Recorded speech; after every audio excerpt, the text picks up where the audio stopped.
How do humans adapt?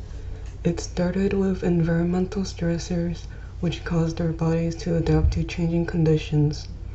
Human bodies have adjusted to temperature, infection, humidity, pollution, and altitude, which are some external and physiological stressors. The ability of humans to quickly adapt to different conditions helped them to survive in various parts of the world. This includes regions such as tropical forests, deserts, mountains, the savanna, and the Arctic. To go into detail, there are 4 different ways human bodies react to environmental stresses, which are genetic change, developmental adjustment, acclimatization, and cultural practices and technology.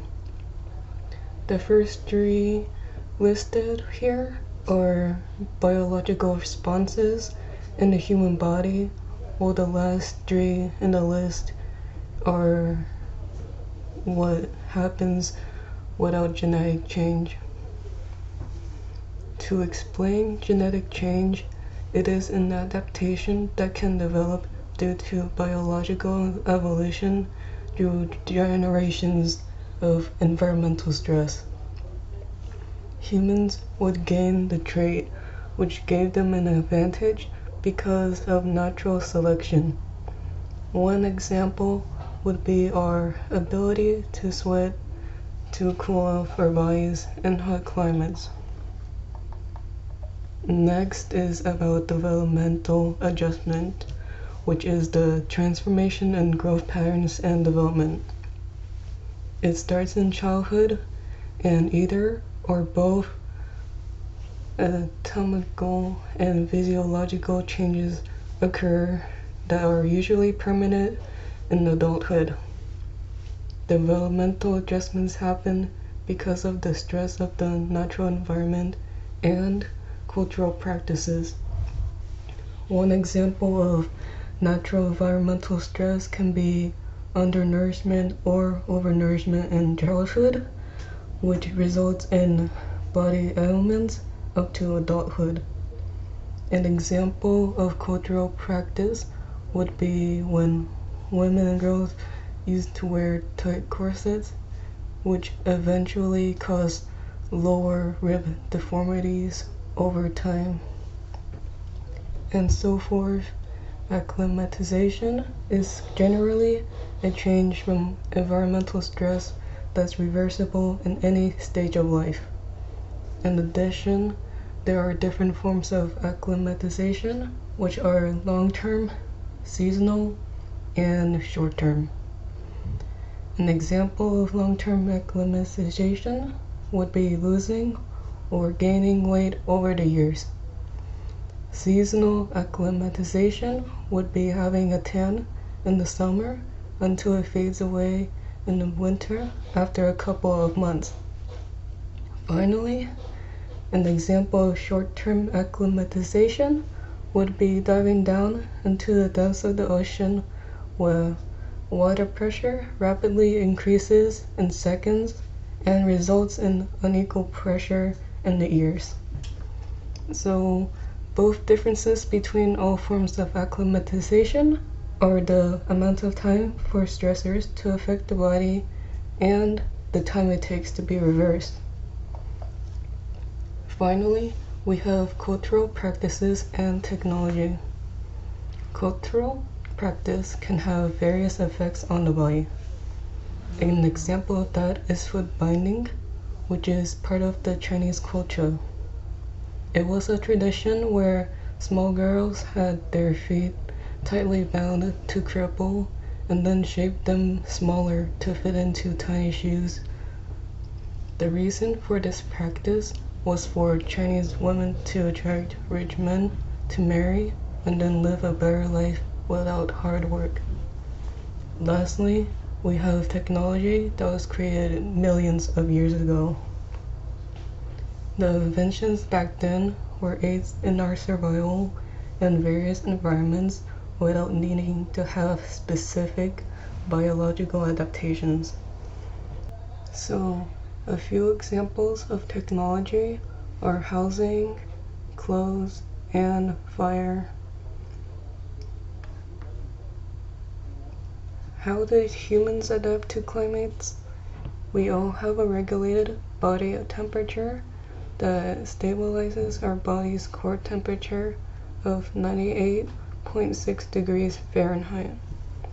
In cold climates, there is the possibility of hypothermia, which lowers the core temperature to 94 degrees Fahrenheit. Some biological reactions to cold temperatures are a lower level of body heat, fat insulation of important organs, and long-term alteration in blood flow. One main physiological response to freezing temperature is shivering, which is when skeletal muscles contract to produce heat. In contrast, being in hot climates can cause hyperthermia, which raises the body temperature to 105 to 107 degrees Fahrenheit. So high temperature and humidity make it difficult to lose extra body heat and have sweat evaporate. This causes sweat to sit on our skin and not cool off the body properly. Although having sweat evaporating from our skin is an advantage, it also has a disadvantage, which is losing water and salt in our body. Hypothermia and hyperthermia can be fatal, but body size and shape determine how an individual reacts physiologically to extreme temperature changes.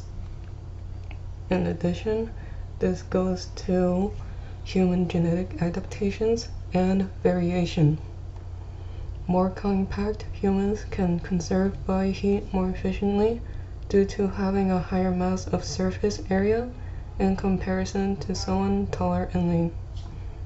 In this case, humans that live towards the pole have shorter limbs in comparison to people near the equator of the Earth. Two ecological rules that explain body variation are Beckmann's rule and Allen's rule. The first rule is that warm-blooded animals have bigger bodies with increased latitude towards the poles and decreased regular temperature. Lastly, the second rule involves appendages being shorter with increased latitude and decreased regular temperature. Next, we have adaptation to high altitude, which causes difficulty for oxygen to go into our vascular system. If our oxygen levels are low, hypoxia can occur, and it's also known as oxygen deprivation. This makes regular physical activities hard to do without fatigue. The other symptoms of this condition are decreased appetite, breathlessness, vomiting, migraines, irregular vision, memory issues, risk of heart failure, and an impact on thinking. If hypoxia gets worse, it causes symptoms like pneumonia and an unnatural accumulation of fluid around the brain. People who aren't used to high altitudes experience increased breathing and heart rate to get more oxygen in the body and to the cells, which means that their bodies work twice as hard as opposed to regular people. In contrast, people who are acclimated to high altitude have extra red blood cells and capillaries to receive more oxygen. Their lungs are also increased in size, along with their vascular muscles for better endurance. The next topic is skin color, which is an adaptation of having light or dark color skin. This is determined by melanin, and it's a pigment regulated by mostly 6 genes. There are two forms of this condition, which are pheomelanin, which gives a red to yellow color, and eomelanin, which gives brown to black color. People with lighter skin have red blood cells near the surface of their skin, which also affects the color. They have depigmented skin, which is an adaptation to increase the body's ability to make vitamin D. Compared to people with darker skin, melanin is a biological protector against ultraviolet radiation from the sun and prevents sunburn and other types of body damage. Furthermore, people with lighter skin will live in the northern hemisphere, while people with darker skin lived in the southern hemisphere by the equator. The last topic is nutritional adaptation, and that's about how our bodies process certain foods. This process varies for different people. Someone could have a specific diet that's good for them, but it can be the opposite for another person. A huge change in diet can cause health deterioration, and the results are commonly obesity and type 2 diabetes.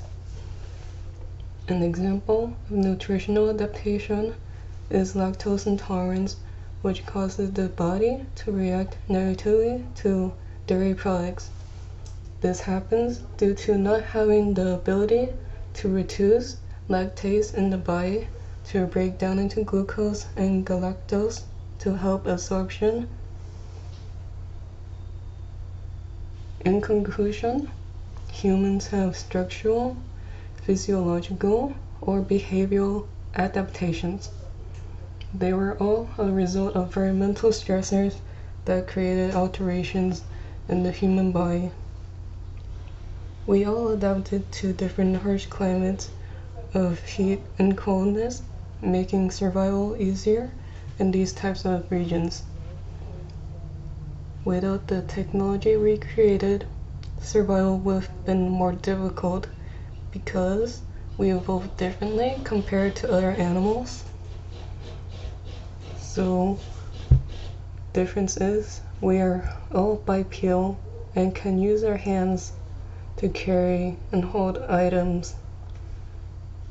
And so with that said, this was the long history of human adaptations over the years.